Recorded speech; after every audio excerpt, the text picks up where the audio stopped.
तो नमस्कार दोस्तों, कैसे हैं आप लोग। आज साइंस जगत में एक नया थ्योरम, एक नई सोच को आप तक मैं रखने वाला हूं एक छोटी सी कहानी के माध्यम से।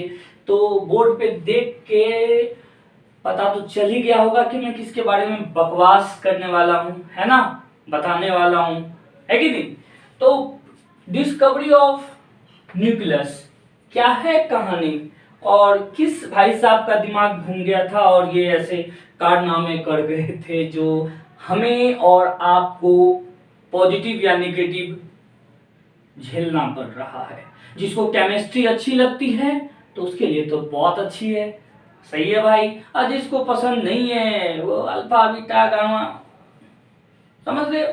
तो चलो समय गंवाए बिना एक और खोज जो हुआ वो कैसे हुआ, किसके हाथ पैर नाक मुंह कान, कैसे क्या सिचुएशन रहा होगा कि न्यूक्लियस की खोज हुई। और न्यूक्लियस क्या गुरु ने खोजा या चेला ने खोजा। तो मैंने बोर्ड पे कुछ लिख के रखा है कि 1911 1911 रदरफोर्ड और हिज वर्कर्स का तात्पर्य इट मीन्स स्टूडेंट, उनके लैब में काम करने वाले स्टूडेंट, मतलब हिज वर्कर्स। अब सोचने वाली बात है भाई साहब कि पहली बार, है ना, पहली बार किसी खोज में उसके स्टूडेंट का नाम को रिकॉग्नाइज किया गया है। ऐसा क्यों, वीडियो के साथ बने रहो, मैं पक्का बताऊंगा, ठीक है। चलो मैं बता देता हूं जो नॉर्मली तौर पे बोला जाता है, इसकी खोज क्यों की गई और जरूरी था क्या।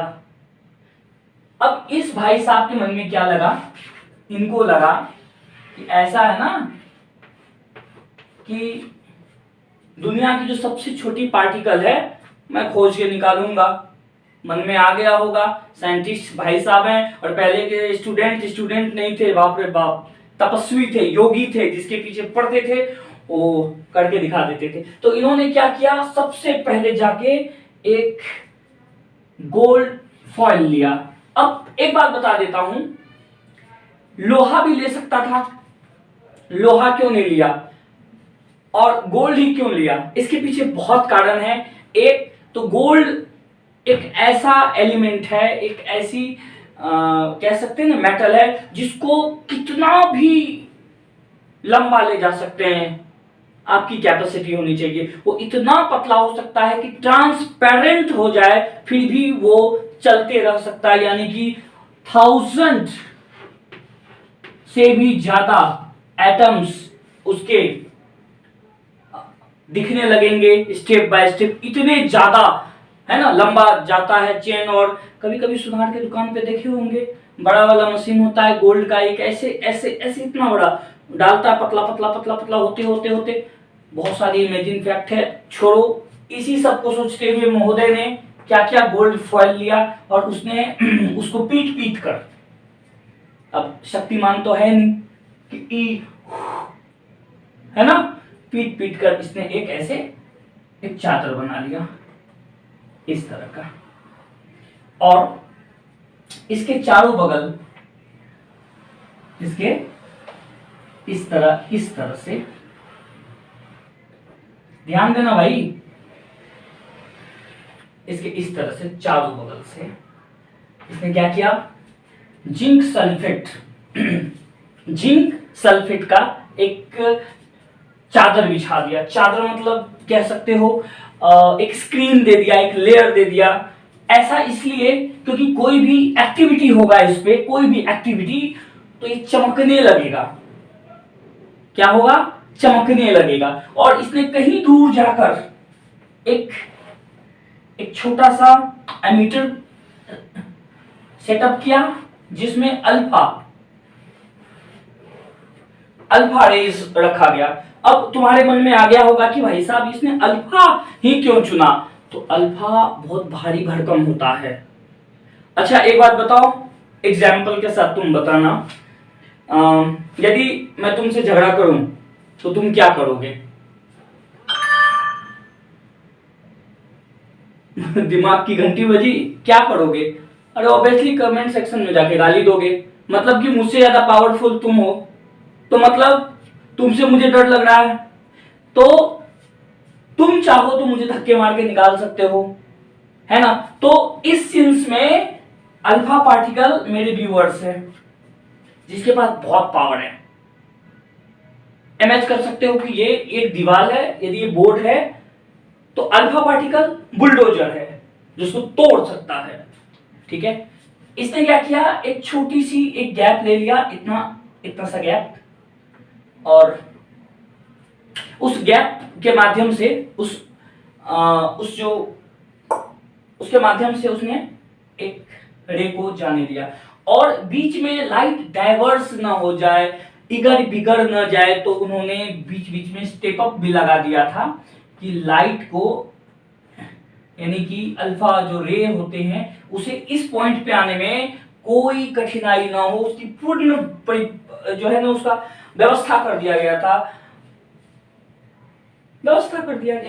तो लाइट को जैसे ही महोदय ने स्टार्ट किया द पर्सन, तो अब आने के साथ ही इस पे टकराया, और टकराते ही उसका बिखरना शुरू हो गया, और फिर लाइट पड़ा, यहां आया, पूरा निकल गया, आया आया आया आया, कहीं कहीं कहीं, और भाई साहब रुद्रफोर्ड भाई साहब ने सर पकड़ के बैठ गया कि भाई हट, हो ही नहीं सकता, हो ही नहीं सकता, न्यूक्लियस नाम का कुछ कीड़ा हो ही नहीं सकता, एटम्स, मॉलिक्यूल्स, बस ठीक है, उससे छोटा सवाल ही नहीं उठता, और वो हार के चले गए। फिर कुछ खुराफात बच्चे, जैसे कि तुम लोगों अभी स्किप करके जा रहे हो, मत जाना, पहले देख लो, कुछ खुराफात बच्चे, कुछ वर्कर्स, स्टूडेंट्स, उसने आया और देखा कि यार गुरुजी तो बहुत कोशिश कर लिए, चलो मैं कोशिश करके देखता हूं, और उसने देखा ऐसे करके, और देखने के बाद उसने क्या देखा कि एक बंदा, सारे बंदे भाग रहे थे, एक वापस उसी ओर लौट रहा था। बोला गुरुजी देखिए क्या हो रहा है। उधर से आया गुरुजी, बोला क्या हो गया, तू इतना साउट क्यों कर रहा है, इतना चिल्ला क्यों रहा है भाई, क्या मैटर है? आया, वो देखा कि हाँ इट्स रियल, एक एक जो पॉइंट है वो वापस आ रहा है, वो लौट रहा है, और फिर यहीं से दिमाग की बत्ती चलना शुरू हो गई। यही क्यों वापस आया? अल्फा पार्टिकल बुलडोजर है भाई साहब, बुलडोजर है, तो बुलडोजर से जब तक नहीं बड़ा वाला क्रेन टकराएगा, बुलडोजर रुकेगा क्या? रुकेगा नहीं ना। इसका मतलब है कि अल्फा पार्टिकल, यानी कि एक फुटबॉल समझ लो तुम, अल्फा पार्टिकल को तुम एक फुटबॉल समझ लो, और ये फुटबॉल उसी से न रुकेगा जिसके पैरों में भैया ज्यादा पावर हो, ढाएं से रुक जाए। मतलब कि फुटबॉल से, उस पार्टिकल से तगड़ा कुछ ऐसा एलिमेंट है जिससे टकराने के बाद, अब यदि तुम कहोगे कि सर जी ऐसा कैसे हो गया, तो कमेंट करने से पहले मेरी बात को तो समझ लो। अरे रुक जा भाई, सब्सक्राइब का बटन दबा देना, आराम से दबाना, हड़बड़ी नहीं है, हाँ समझ लो। चलो मैं जूम करता हूं थोड़ा सा, वैसे छोटा मोटा यूट्यूबर हूं, तो बड़ा स्क्रीन है नहीं मेरे पास वो फलाना फलाना यूट्यूबर की तरह, लेकिन मैं इसमें सेटिस्फाइड करने की कोशिश कर रहा हूं, आपको ध्यान दो। चलो इसको मैं जूम करता हूं, जूम करने के बाद मैं यहां लेके आ जाता हूं, ठीक है? तो क्या होता है, यहां पे ये छोटा छोटा पार्टिकल्स होते हैं, ये इस तरह का,